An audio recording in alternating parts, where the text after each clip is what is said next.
Hello dear student, আসসালামু আলাইকুম। আজকে আমি করব এইচএসসি চ্যাপ্টার 8। দেখো, এই চ্যাপ্টারটা একদম ইজি। হুদয়ে আমরা টিচারের কাছে যাই, এর কাছে যাই, 5 দিন 6 দিন আমাদের ফেরেশানি। একদম ইজি। এই চ্যাপ্টারে 3টা ম্যাথ আসবে, একটা পিপো, আর একটা লিফো, আর একটা অ্যাভারেজ। একদম সিম্পল। লিপো হচ্ছে আমি আমার গুদামে বা দোকানে যে মালটা আমি আগে রাখছি, একটা কাস্টমার কাছে আমি ওই মালটা আগে বিক্রি করব। আর লিফো কি? লিফো হচ্ছে আমি যে একজন উৎপাদনকারী বা যে কোনো জায়গা থেকে আমি মালটা দোকানে লাস্টে যে মালটা কিনছি, ওই মালটা আমি একজন কাস্টমারকে আগে দিব। সিম্পল। একটা হচ্ছে ফার্স্টে বিক্রি করে দিব, আর একটা লাস্টেরটা ফার্স্টে বিক্রি করব। আর অ্যাভারেজটা হচ্ছে কি, দুইটাই মিলি একসাথে যেটা ইচ্ছা এটা আমি আগে বিক্রি করে দিব। Sir simple. আসেন আমরা একটা অঙ্কের মাধ্যমে একদম ইজিতে অল্প টাইমের মধ্যে বুঝিয়ে দিচ্ছি। রাফি লিমিটেড 2022 সালে নভেম্বর মাসে কাঁচামাল ক্রয় কলকারখানা ইস্যু সংক্রান্ত তথ্য বলি। একটা রাফি কোম্পানি তার কারখানায় মাল কতটুকু ক্রয় করছে, কতটুকু বিক্রি করছে, এর একটা তথ্য নিচে দিছে।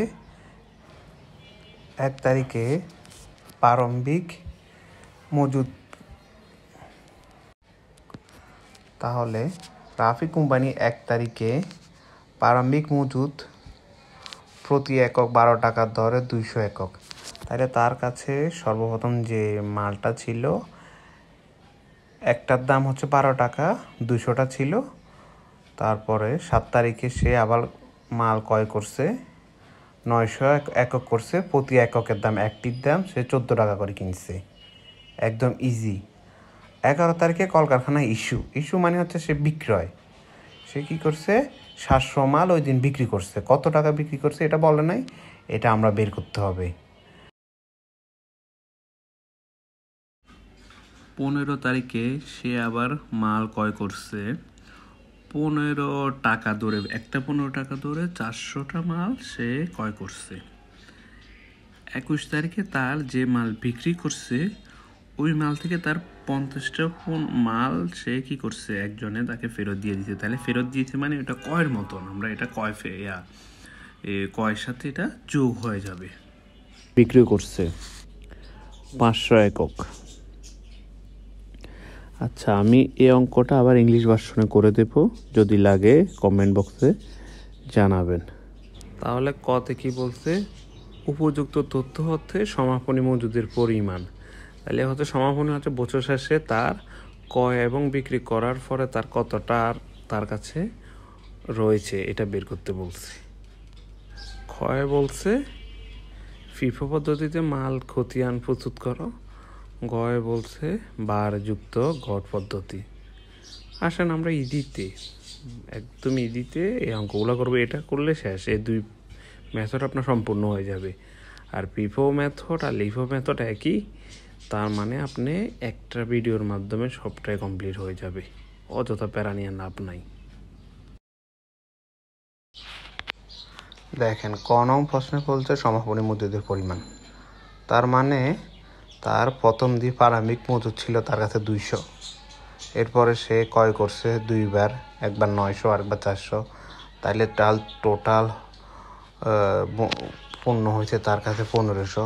সে একবার বিক্রি করছে হচ্ছে 700, আরেকবার বিক্রি করছে 500। তাহলে টোটাল তার কাছে 1200। বিক্রি করার পরে যার কাছে বিক্রি করছে ওইখান থেকে আবার ফেরত পাইছে সে 500।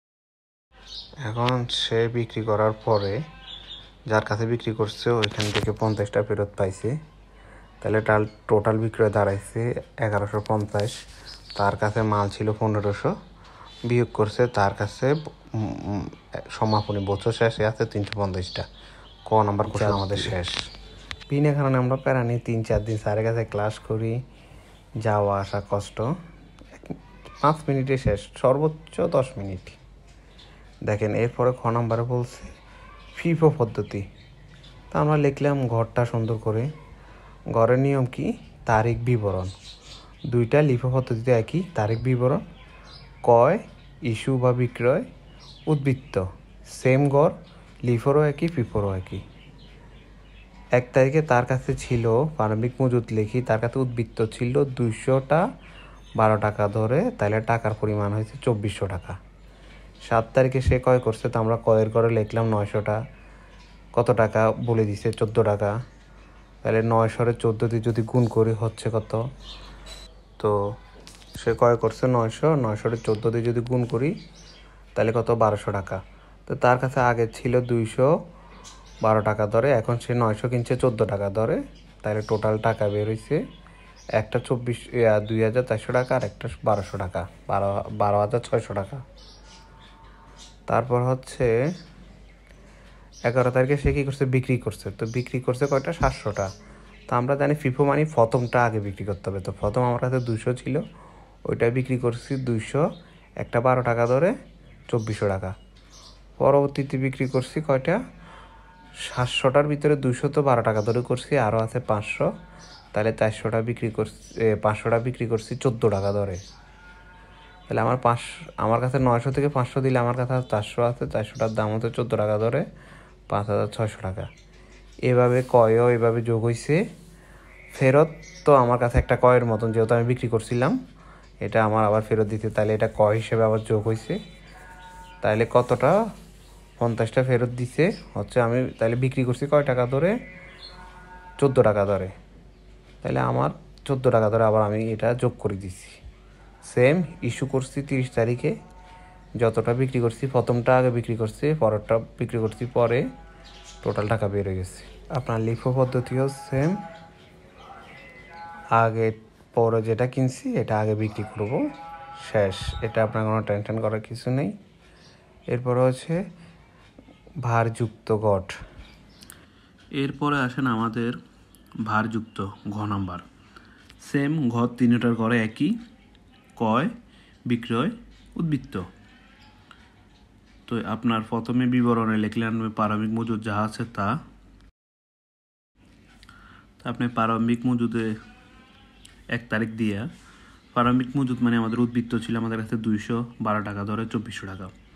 7 তারিখে ক্রয় করছি, আমি আগে বলছিলাম আপনারে ভারযুক্ততে দুটোটা পণ্য একসাথে যোগ করে যেটা হচ্ছে বিক্রি করা যায়।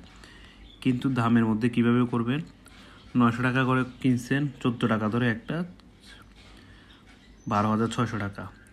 এখন যদি আপনার এটা কত টাকা বিক্রি করবেন, কি 12 টাকা ধরে বিক্রি করবেন না 14 টাকা ধরে বিক্রি করবেন, তাহলে আপনি হচ্ছে গিয়ে 12 টাকা ধরে আপনার 2400 টাকা, আর 14 টাকা ধরে হচ্ছে আপনার 12,600 টাকা, দুইটা টাকা একসাথে যোগ করবেন। যোগ করলে আপনার টাকা দাঁড়াবে হচ্ছে 13,000, 15,000, আর আপনার টোটাল পরিমাণ হচ্ছে 1,100। তো 15 দিয়ে 1,100 দিয়ে যখন ডিভাইড করবেন তখন আপনার ক্যালকুলেটারে আসবে 13 টাকা 636।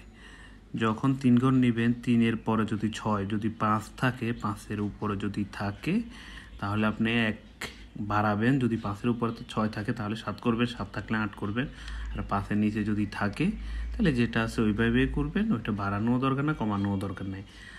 আর যদি বাড়ানো কমানো তো যদি ভুল হয় এটা নিয়ে টেনশন করবেন না, যা আছে ওইটা দিয়ে দিবেন। Thank you.